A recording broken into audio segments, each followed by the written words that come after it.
Godzilla. The evolution of a monster icon.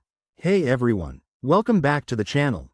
Today, we're taking a monstrous trip through time to explore the legend himself, Godzilla. From a symbol of nuclear destruction to a beloved global icon, Godzilla has been capturing our imaginations for nearly 7 decades. So grab your favorite snacks, get comfy, and let's dive into the epic evolution of the king of the monsters. The birth of Godzilla. Alright, let's set the scene. It's 1954, and Japan is still grappling with the aftermath of World War II. The memories of Hiroshima and Nagasaki are fresh, and the fear of nuclear fallout looms large. Enter Gojira, the original film that started it all. Directed by Ishiro Honda, this wasn't just another monster movie, it was a poignant commentary on the horrors of nuclear warfare. Godzilla, a massive creature awakened and mutated by atomic bomb testing, becomes a living embodiment of destruction. Honda wanted to capture the fear and uncertainty of the era. The scenes of Godzilla rampaging through Tokyo weren't just about citywide chaos. They mirrored the devastation that real-world Japan had experienced less than a decade prior. When Gojira hit theaters, it struck a chord. Audiences saw more than a monster. They saw a reflection of their own fears and traumas. The film was dark, somber, and packed an emotional punch that resonated deeply with viewers. The Showa era, 1954 to 1975. As the years rolled on, something interesting happened. Godzilla started to change. In the late 50s and into the 60s, the tone of the films shifted. We went from the haunting black and white imagery of the original to more colorful, action-packed adventures. Films like Godzilla Raids Again and King Kong vs. Godzilla introduced new monsters and more elaborate battles. Godzilla began to transform from a terrifying force of nature into a sort of anti-hero. By the time we get to movies like Ghidorah, the three-headed monster, our big guy is actually defending Earth against even worse threats. And let's not forget the introduction of other iconic kaiju, Mothra, Rodan, and the infamous King Ghidorah. These monster mashups were the blockbuster spectacles of their time, bringing in audiences eager to see the next epic showdown. This era wasn't just about monster battles, though. The films started to reflect societal changes. Themes of environmentalism, space exploration, and technological advancement made their way into the stories. Godzilla became a lens through which filmmakers could comment on current events, all while entertaining the masses. The Heisei era, 1984 to 1995. Fast forward to the 80s, Godzilla makes a big comeback. After a nearly decade-long hiatus, the return of Godzilla hit the screens in 1984. This reboot took the series back to its darker roots, ignoring the lighter tone of the later Showa films. The Big G was once again a menacing force. The special effects got a major upgrade, too. With advances in technology, the filmmakers were able to create more realistic and intense scenes.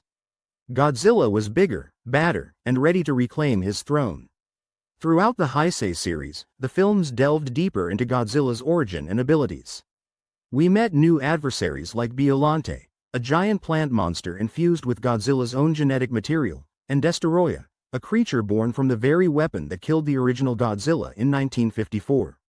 The themes also matured. Environmental issues took center stage, highlighting the consequences of pollution and genetic tampering. It was a reminder that messing with nature comes with a price, a message that feels just as relevant today. The Millennium Era, 1999 to 2004. As we approached the new millennium, Godzilla got another facelift. The Millennium series took an interesting approach. Each film, starting with Godzilla 2000, Millennium was essentially a standalone story. This meant the filmmakers could get creative, reimagining Godzilla's origins and the world around him without being tied down by previous plots. Godzilla, Mothra and King Ghidorah, giant monsters all-out attack, took Godzilla back to being a villain, a vengeful spirit awakened to punish Japan for its past transgressions. Talk about deep. These films modernized Godzilla for a new generation. The designs were sleeker, the battles more intense, and the special effects harnessed the latest in CGI while still honoring the traditional suitmation techniques. The Millennium Era kept the franchise fresh, blending nostalgia with innovation. It showed that even after 5 decades, Godzilla could still surprise and captivate audiences. Godzilla in Hollywood. Now, let's talk about Godzilla's journey across the Pacific. 1998 American adaptation. In 1998, Hollywood decided to put its own spin on the legend. Directed by Roland Emmerich, this version of Godzilla was, well, let's just say it was divisive. The film reimagined Godzilla as an oversized iguana mutated by nuclear tests in French Polynesia. The focus shifted to blockbuster action and visual effects, with less emphasis on the themes that made the original so impactful. Fans were mixed, to say the least. Many felt that this Godzilla lacked the essence of the Japanese original. The design was drastically different, and the absence of the iconic atomic breath was a sticking point for purists. But hey, it did introduce Godzilla to a whole new audience, and the spectacle was undeniably impressive for the time.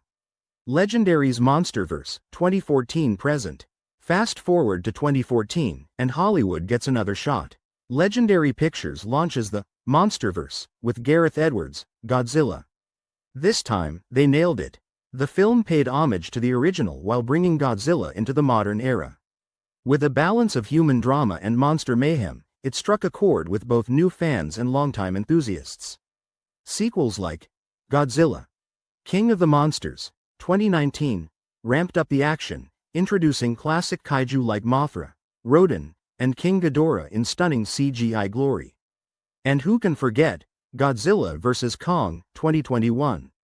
Two of cinema's biggest titans duking it out on the big screen. It doesn't get much better than that. The Monsterverse has expanded the Godzilla lore, blending American filmmaking with the heart of the Japanese originals. It's opened the door for new stories and, fingers crossed, more epic battles to come. Cultural significance. So, what is it about Godzilla that's kept him in the spotlight for so long? Global icon. Godzilla isn't just a Japanese or American thing, he's a worldwide phenomenon. From toys and video games to comics and merchandise, his presence is everywhere. He's been referenced in countless other media, showing up in places you'd least expect. Themes and symbolism. At his core, Godzilla represents more than just a giant lizard. He's a symbol of nature's power, the consequences of human hubris, and our fears, be it nuclear annihilation in the 50s or environmental disasters today. Each era of Godzilla films taps into the anxieties of its time, making the character timeless and continually relevant. Fan community. And let's not forget the fans. The Godzilla community is passionate and diverse. Conventions, fan art, forums, you name it, there's a space where people are sharing their love for the king of the monsters.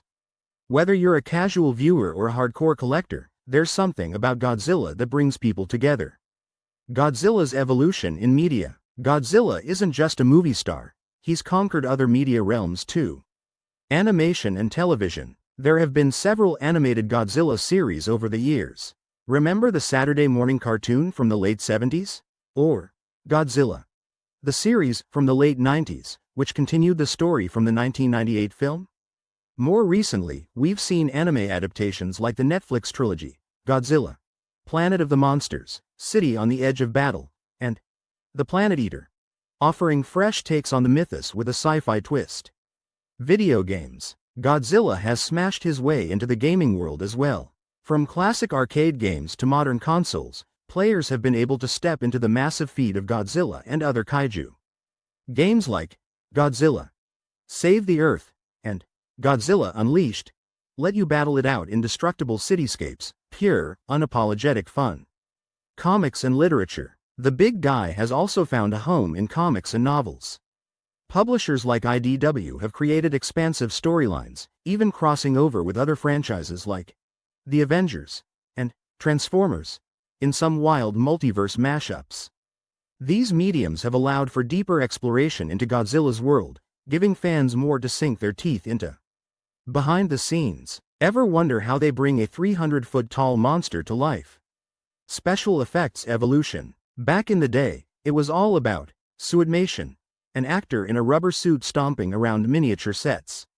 It sounds cheesy, but the craftsmanship was incredible. The attention to detail in the suits and models made the destruction feel real. As technology advanced, CGI began to play a bigger role. Films like Shin Godzilla, 2016, combined motion capture with digital effects to create a more fluid and terrifying Godzilla. Special effects artists and directors have pushed the boundaries to keep Godzilla looking fresh while honoring the legacy of what's come before. Music and sound design. And let's talk about that music. The original scores by Akira Ifukube are legendary. That haunting theme song and the unmistakable roar, created by rubbing a leather glove along a contrabass string, are as iconic as the monster himself. The sound design has always been a crucial part of the Godzilla experience, adding depth and emotion to the on-screen action. The legacy of Godzilla. So here we are, decades later, and Godzilla is still going strong. Why is that? Enduring appeal. Godzilla adapts. He changes with the times but never loses his core essence. Whether he's an unstoppable force of destruction or a protector against greater threats, he embodies themes that are universal and timeless.